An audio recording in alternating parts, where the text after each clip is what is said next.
ಮಾಡ್ತೀನಿ. ಸರಿ, ಈಗ ಇವತ್ತು ಸಂಜೆ ಏನು ಮುಖ್ಯಮಂತ್ರಿಗಳ ಜೊತೆಯಲ್ಲಿ ಸಾರಿಗೆ ನಿಗಮಗಳ ಹಿರಿಯ ಅಧಿಕಾರಿಗಳು, ಪ್ರಧಾನ ಕಾರ್ಯದರ್ಶಿಗಳು ಮತ್ತು ಸಾರಿಗೆ ನಿಗಮಗಳ ಅಧ್ಯಕ್ಷರು, ಉಪಾಧ್ಯಕ್ಷರು, ಮಾನ್ಯ ಸಾರಿಗೆ ಸಚಿವರು ಎಲ್ಲರೂ ಅವ್ರ ಜೊತೆಯಲ್ಲಿ ಚರ್ಚೆ ಮಾಡಿ ಅವರು ನಮಗೆ ಒಂದು ಮೀಟಿಂಗನ್ನು ಕೊಡ್ತೀವಿ ಅಂತ ಹೇಳಿ ಅವರು ತೀರ್ಮಾನ ಮಾಡಿದ್ದಾರೆ. ಮತ್ತು ಅದೇ ಪ್ರಕಾರ ಲಿಖಿತವಾಗಿ ಬರೆದಿದ್ದಾರೆ. MD ಅವರು ಸಾರಿಗೆ ಸಚಿವರ ಪರವಾಗಿ ಪತ್ರ ಬರೆದಿದ್ದಾರೆ.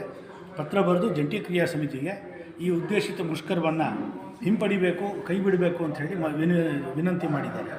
ಮತ್ತು ಅವರು 6ನೇ ತಾರೀಕು ಈ ಏನು ವೈದ್ಯಕೀಯ ಕ್ಯಾಶ್ಲೆಸ್ ಮೆಡಿಕಲ್ ಸ್ಕೀಮ್ ಏನಿದೆ ಅದರ ಲಾಂಚನ್ನು ಕೂಡ ಮಾನ್ಯ ಮುಖ್ಯಮಂತ್ರಿಗಳ ಕಡೆಯಿಂದ ಮಾಡಿಸ್ತಾ ಇದ್ದೀವಿ.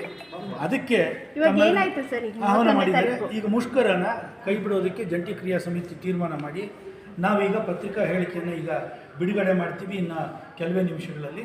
ಈಗ ನಾವು ನಮ್ಮ ತೀರ್ಮಾನ ಸರ್ವಾನುಮತದಿಂದ ಜಂಟಿ ಕ್ರಿಯಾ ಸಮಿತಿ ಉದ್ದೇಶಿತ ಮುಷ್ಕರವನ್ನು ನಾವು ಹಿಂಪಡಿತಾ ಇದ್ದೀವಿ, ಮುಂದೂಡ್ತಾ ಇದ್ದೀವಿ.